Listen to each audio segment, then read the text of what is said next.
how do you feel about it? How are you, based on what performance you've seen so far from the two teams in their round one performances, what are we thinking? Well, before I answer you, I find it quite funny that we see the two teams are called Mango Mango and you guys. It's us. We are playing. Sorry, I like calling out these little mishaps. How do I feel about this going into it? I mean, yeah, if what you say is true, and that champion pool will be exploitable, that's a big deal. That's a massive detriment for the team, and something that may cost them the series. I mean, it's something that we saw multiple times in the previous tournament, especially on your former team, where your mid laner, known for being extremely strong on 2 champions, maybe 3. Well, the basic answer was to ban them out, and that's it. And then Cookie and Paper. There's Briar's impact. Oh, there you go. Ask if you shall receive. There is Briar's impact in the mid lane, running Karma. Oh.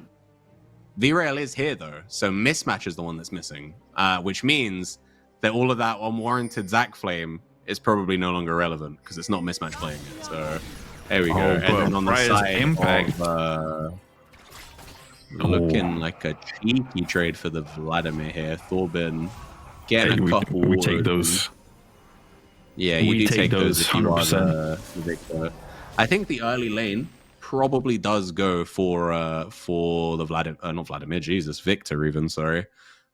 He is one of the champions that's one of the most obnoxious champs to deal with in the early game.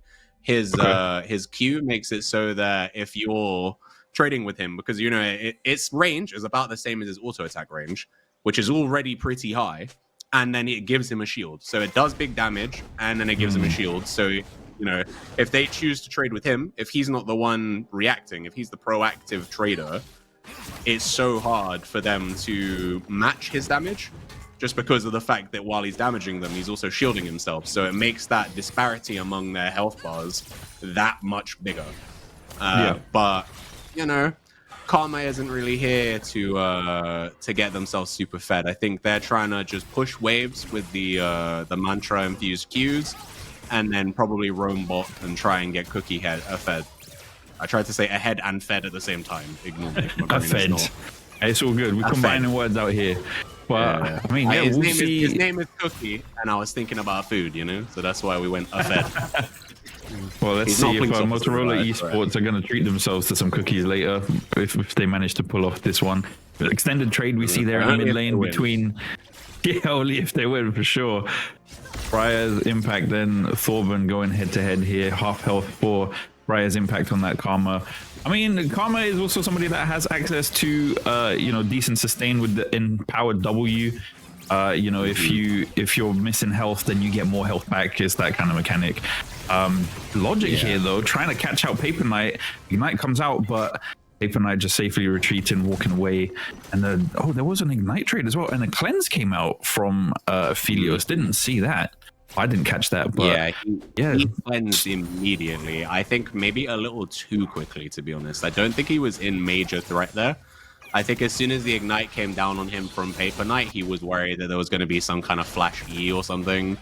And so he just preemptively cleansed. And it's a big cooldown for that bot side there. So, if you're the Zac right now, you're probably thinking, ooh, I should be abusing that. If it got pinged and the enemy team is aware of it, it should get abused in the next couple minutes for sure.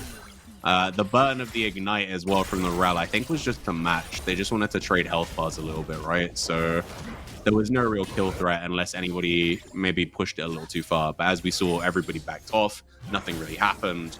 We go back to farming, of which Cookie has a small, negligible lead right now. But, for sure. Oh, but hold on a second. V-Rail here getting caught out. Trying to just clear out some wards. Thought he was going to get a cheeky gank in, but walks out. Doesn't even pop the passive. I mean, that's a win regardless of how that trade went. I think he lived there primarily because of the fact that Walter is running low on mana, to be honest. No, I don't know if he had the correct gun setup. I'm not a connoisseur of the Athelios, so I wouldn't be able to tell you. I know the Chakrams are really strong in those kind of small, close-by trades. And okay, never mind. Briar's Impact is going to leave it there. In the early lane there, it did like things were going as I anticipated, whereas like the Briar's Impact was able to just keep pushing the wave, and that's why they have a bit of a CS lead right now.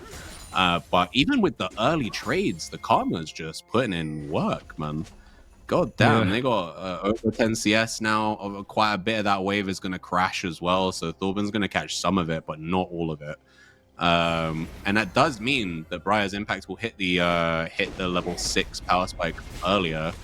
So that's, you know, that's something for sure. I mean, not gaining access to an ultimate per se because they have Mantra from level 1 is less impressive, but you know, having the XP lead in general and hopefully being able to keep pushing. We can see also the Poppy is making a roam up here that doesn't seem to be vision from the Victor, so they might be able to make something happen, but never mind.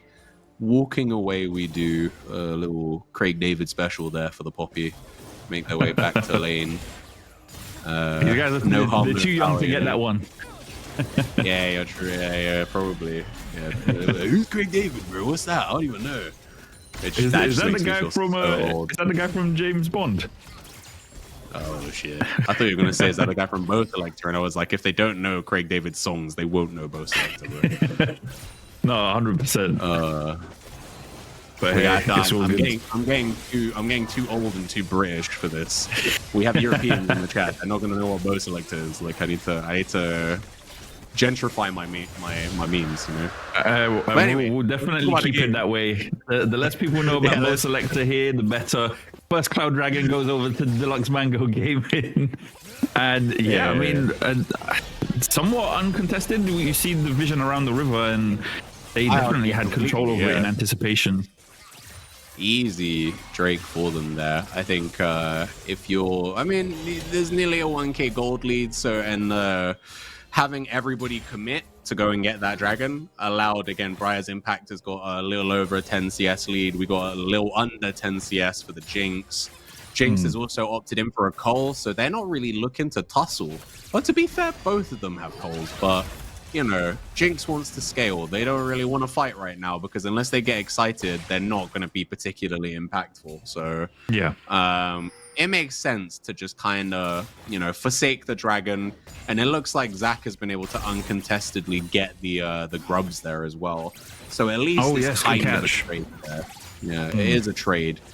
Top lane, though, we have not spoken about because the auto cam hasn't taken us there once, but it does look to be going fairly comfortably in the way of perfect form. So in the first round games, Ice Machine was really solid against, I believe it was the Max Newman from The Incredibles.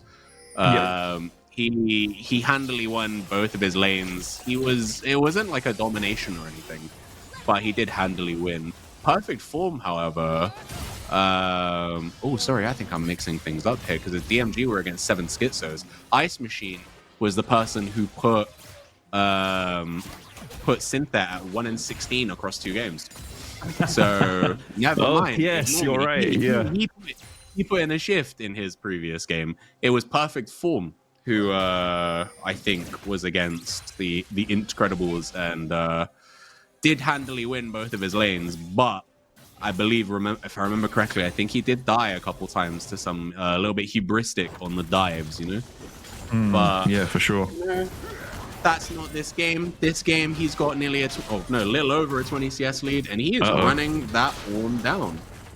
I mean, this is very much how I expect Olaf versus Ornn matchup to go. Ornn definitely somebody that just wants to lay back, throw out. Or, I mean, you know, have favorable trades and not really commit too much. But Olaf is very much 0 to 100 at any given moment and has everything in his tool set that Ornn doesn't want to deal with. You know, especially the fact that if it does come to it, ult versus ult, Olaf wins that. He pops Ragnarok, the Ram means nothing, and he can carry on running Ornn down. But of course, that will all change as we get later into the game. when Ornn starts to build up more HP, gets beefier, provides more of a front line for his team, and yeah, could possibly change the tide of some of those team fights. But for now, he has to fend for himself in this top lane, 71 CS to 90 at 9 minutes on the clock. I mean, it's roundabout where you want to be, closing in on this 10-minute mark. Yeah, I think if you're the Olaf, you're pretty happy right now. The only thing that kind of sucks for him is the fact that he's had to opt into a Hex Drinker first, so he has put himself essentially 1,300 gold behind of finishing his first item. Like, the Ornn will finish his Sunfire Cape first, because just because he's built exclusively towards it, whereas the Olaf, who's probably going for a Stridebreaker Rush as his first item to get some of those movement speed effects, he is going to be a little bit behind on that, because instead of getting, I believe it's the Corefield's Warhammer would have been the item he could have got for it instead. He's had to opt into this Hex Drinker. But the Hex Drinker will be useful, because everybody he's going to see in the next 10 minutes is dealing magic damage. So, and also, eventually when it becomes a more of Mortius, it gives him lifesteal when he pops the shield, which is massively synergistic with him. So it's not like he's had to build something he was never going to build. He's just had to delay the first major item to try and get some hyper useful shielding out of that Hex Drinker. Well, the lane so far hasn't really prompted him to pop it yet, though. Oh, we got a lot of things here coming out on this second dragon as they dive Cookie. Very nice run, but Logic. Oh, Logic's gonna fall as a trade for that 1-for-1 under that turret. I mean, great dive overall, but well, I mean, was it great if Logic had to die for it? Well, I mean, I think you take it, right? It puts the Aphelios ahead. The wave has been pushed in, although yeah, there we go. It is going to crash, so Jinx is going to miss some minions, that's the real game there, because it was a trade of kills. Winter here is gonna get popped. There's no escaping that one. Good damage coming out of the Victor across the wall, though. But hold on a minute. Walter is caught out. Will have to flash away. What? Blast Cone's back in. Dies to the Zac. Meanwhile, Dragon bouncing around at 1,300 HP. Thorban going to fall as well to Cookie. And that's going to be a free Dragon gifted over to Motorola Esports. Paper Knight on the run, though, from two members of Deluxe Mango Gaming. This machine will pick that up. I mean, a 1-for-2 and you lose the Dragon. That's got to hurt. I mean, I think there was some poor... I don't know if it was because they lacked vision or if it was because he thought he would be safer than he was. But Walter going back in after burning a flash to get to safety was a choice. Yeah, we're going to see here. Let's have a quick look. We can see blue side have wards all across that side. So unless some of those go away, I don't really know why he went back in. I mean, maybe solidarity, die with the boys, maybe? I don't know. It could have also just been nerves or a miscalculation, like you said. Yeah, they had full vision to see the Jinxes there, so I don't quite understand it. But yeah, this is a very murky fight on the side of Deluxe Mango Gaming. They were the ones that were pinging to start the Drake, and fundamentally, they got out team fighted, to be honest. They do pick up a couple, not even a couple, they pick up Poppy. So, you know, they got one fight, like one kill for their efforts, but 300 gold to ration. Great. Yeah, well, one guy got it, you know. And I think it was Ice Machine, right? So he's someone who's already nearly 40 CS down right now, having a really difficult time. Yeah, it wasn't. I said Caulfield Warhammer is Tiamat. What the hell? Ignore me. You're right. Hello. Oh, sorry. No. I just suddenly had something open in the background. I was wondering if it was from production or not, but it wasn't. That was entirely me. Apologies, everyone. Yeah. All right. People hit the units there in the chat for me. I literally just got jump scared. I was like, what the hell is going on right now? Is Aaron leaking the LEC finals? No, but What is getting leaked is Logic with his strats trying to jump in and make something happen, managing to escape with his life. Meanwhile, Walter will fall with the neglect from his support as he's left alone to die. 2 members of Motorola Esports there. Yeah. One thing we haven't spoken about actually is Logic is a substitute player for Deluxe Mango Gaming, so there might be a little bit of synergistic kind of detachment there between him and Walter, which I think might explain away a little bit what just occurred in that small scuffle on the bot side. Usually in their previous game they did have Spooky the Scary, who was mainly playing Enchanter supports like the Seraphine. So seemingly they've had to change it up a little bit to accommodate DAG Logic's playstyle. They got him on the Rel here, which, don't get me wrong, not a bad pick at all. Rel is not at really all, no. strong support. The engage and CC options that they provide is a large boon for this team, but we're gonna have to see them get to the team fights to actually utilize it. Currently they do have 100% kill participation, but they only have 2 kills in the game, so that doesn't really mean much. I will be interested to see if we can get any I believe the ultimate's called Magnet Storm, right? Or is it Magnet Rise or something like that? Either way, no I'll be idea. I just know it does. if we get any see if we get any high impact ultimates out of the role, because it is one of the main reasons you pick that champion. Yeah, and otherwise though, we are having a pretty chill one here until the next major objective comes up in about a minute. Looks like we got the Poppy here, it's got the Dead Man's Plate finished, so the roaming should be insane by them soon. They're ready to go. They got the movement speed buff going, and I can't tell. Is that, they've got this big, like, they've got the little circle around them. Is that the same range as her W? What kind of weird skin is this that just plays out the range of one of your abilities? Yeah, there you go. I wonder if I know she does have a range that appears that only she can see, so maybe we are seeing that as well. But yeah, maybe. It's like it's her auto. Yeah, when her auto attack range is extended. Yeah, when she has her buckler. That's maybe. Oh my goodness, I don't know. I'm not familiar with that skin, so I wouldn't even know. But easy, quick herald there for the side of Motorola Esports, completely uncontested. Not surprisingly, though, in my opinion, I think they got the Leandries built on the Zac, who, by the way, that means he is going to be dealing quite a lot of damage. He is deceptively high damage. And we do have the first item completed on the Olaf as well, so that would have been a mean fight for them to take if they had chosen to contest the Herald, which we see gets immediately popped, by the way. So they got that first turret here for Olaf, just kind of exacerbating his lead that much more. If we could get Observer to quickly flash up the gold difference between individual lanes, I'd like to see just how big the gold lead is in that top side. We got 5.8 on 6.9. He's got 6,900. 1.1k difference, give or take. So and he's almost taking that tier 2 there. Completely ult to avoid the CC, the knockup, flashes away from the ult. Ice Machine possibly smelling blood in the water, but nope, just lets him go off.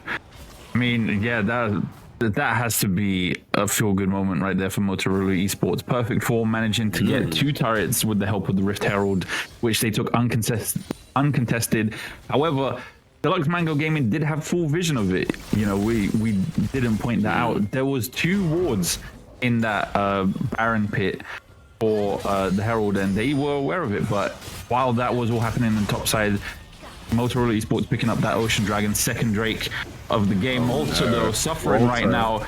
Paper Knight showing he's not just a support, he is a knight made of paper, but he is not mache, as Logic is soon going to question his own as he falls as well to Braille.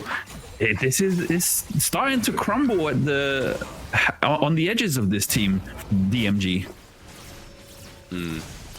Rough one, I agree. I think awkwardly, as we're moving closer and closer to 20 minutes, I understand why Deluxe Mango Gaming after that first fight might be a little bit kind of don't really want to fight them right now, right? We want to wait until we hit major item spikes.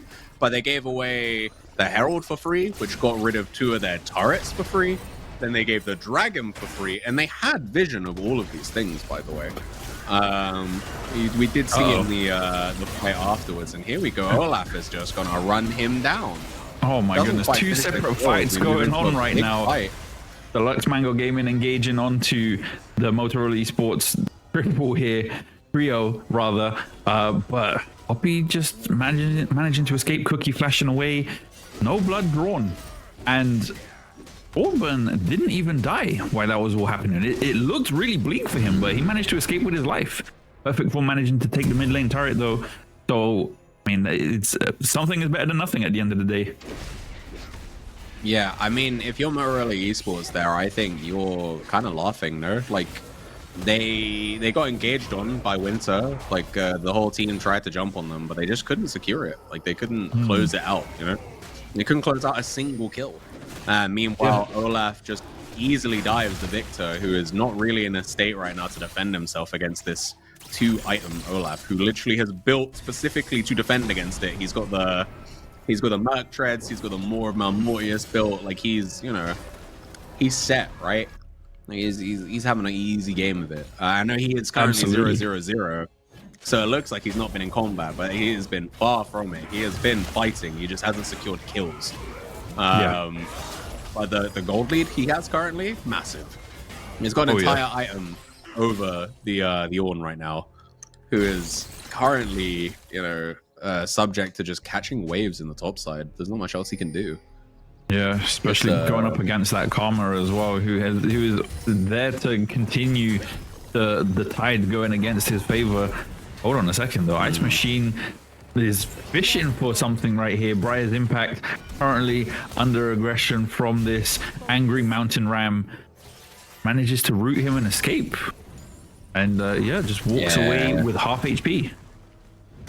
Anyone who used to play top lane a few years ago will remember very negatively the tank top Karma. Oh god, so depressing. Oh, Logic is getting locked up here though. Nearly gets killed by that shield. Oh, the Jinx rocket. Hold on a minute. Super Mega Death Rocket gets them a big boy kill, followed by a double kill here. There, you got the jungler there. Winter just got caught with his pants down a little bit. I think he flung himself in, and then just, you know, there was 3 of them there, bro. It wasn't gonna go well for you. You got 1 item, and it's not even a tank item. You're gonna struggle in that encounter. But here we go. They got the Voracious Atacon more than likely for free here. Yeah, 100%. Yeah, I mean, the worst thing about that outcome is the fact that Winter used his ult before he died as well, and that's a long cooldown. It's at least 2 minutes at this point in the game. I think so at this point in the game, it's about 110 seconds, something like that. Yeah. Oh no. So Walter going down to Briar's Impact. I mean, it should be renamed to Karma's Impact at this point. 1-0, 200 CS on the board. Yeah, and Walter is really feeling the struggle right now. While playing that hyper carry, the last thing you want is to be 1-4. And we see the Raptor there being stolen by a Perfect Form. Just happily takes that joust to the face and says, you know what, I'm just going to roam down and take your mid laner once more. That was a drive-by, bro. That was rough. Oh no, Thorben is in a bad place right now. Paper Knight had the Hex Splash. Got himself over and into the fight. It's not TP got cancelled. Oh, hold on a second. Rail as well saying, you know what, I want some of this. Yeah, Perfect Form will take that kill. Managing to get a kill finally on the board despite scrapping all over the place, all over the house. Rail though is eyeing up Logic right now, saying get off your high horse and fight me. Winter as well, grabbing or getting focused a little bit, but nothing solid being landed here by Motorola duo here. Back and forth they go. Walter trying to get revenge, poking down that Zac. Cookie though, after some free gold, double knocker coming out from Ice Machine, and that is the GA coming out from the Atacons, so they're not going to worry too much about it. Rail though, I believe if he dies here, his passive will be used first. Armor TP in as well. Zach flying onto the wolves there, and yeah, I mean, not much going down. And I think if you're perfect form right here, you do not care about your life at all. Just go back to base for free. Thank you very much. I'm taking your ADC with me. Another kill on the board for perfect form. This is, I mean, it's looking perfect for Motorola Esports, but Deluxe Mango Gaming are currently getting peeled all over the place. Yeah, look at just how much gold is on the Olaf right now. Is he the only player right now that's got 3 items? He is swimming in gold at the moment. 258 CS at 24 minutes. That's got to be pretty close to 10 CS a minute, right? Like we are almost, at 20, we're at 24 minutes, bro. So he is over 10 CS a minute. He's gaming right now. And yeah, it's a rough one. I think if you are, oh, here we go. We're gonna get to see Thorben get caught out here. Olaf shows on the minion wave, and it's just kind of it's a formality here. We see the TP burn. Optimistic at best, though. Yeah, that was really ambitious. Yeah. And then now, where does he go from here? He does have his boys coming, but they're not going to get there in time. By the time they're anywhere near able to kind of engage with it, he's already a little bit too far north, and he just gets smoked.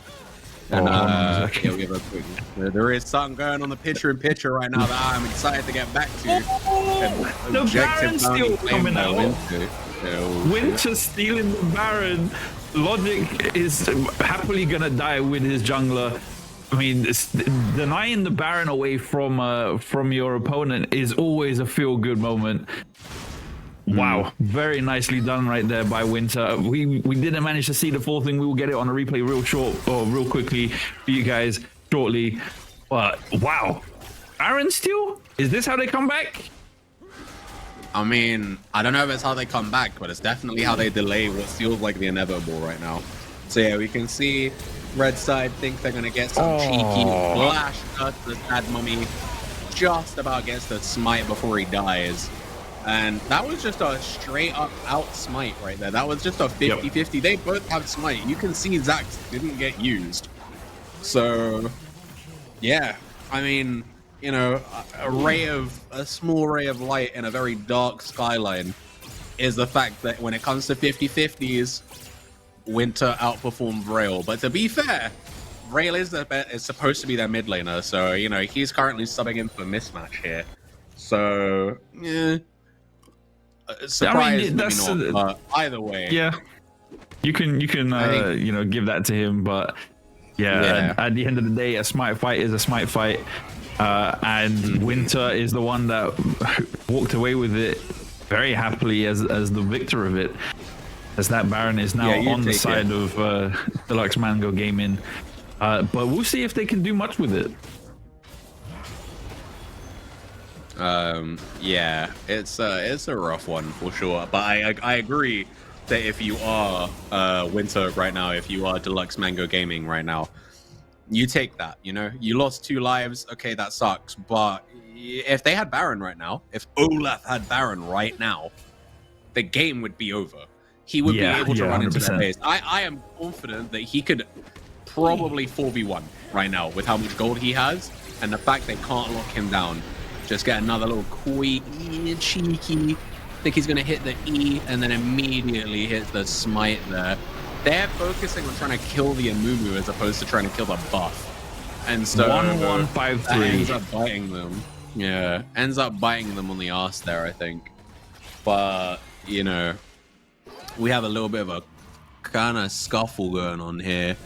We got all 5 members of Deluxe Mango Gaming here ready to fight. But you know what? We've still got 4 members here. And look where Olaf is on the minimap right now. I can't highlight it, but look where they are. It's a 4v5. They're all going to take the Drake. But we've seen this play before, boys. We have seen this in other games. Olaf is just going to take the base. And the enemy team aren't even going to try and stop him. They're too busy trying to win the fight. They see the man advantage in the fucking jungle, and they're just like, okay, yeah, we can finally get kills, but they can't even Nexus turret down. Nexus turret down, 2 people down. Is that, no, do I count a third? No, it is just 2. Thorben's about to make it 3. Gets the nice flash to keep himself alive, but the game has got to be over, right? No, it looks like Olaf has now decided to just take more turrets. As opposed to go for Nexus turrets, he wants the second in him. Oh my goodness. And he's not pulling out either. He's fully engaging on this 2v1. Winter gonna die to this absolutely barbaric Olaf. Doesn't even pull back, even though that he's at only 1,000 health. Still has his eyes set on the minion wave in him. Meanwhile, three members, the remaining three members of Motorola Esports move in, take out Ice Machine, and set their sights onto this Nexus turret. That is gonna be game. Not when we expected it to happen, but yeah, very soon after. Game 1, the Motorola Esports right there.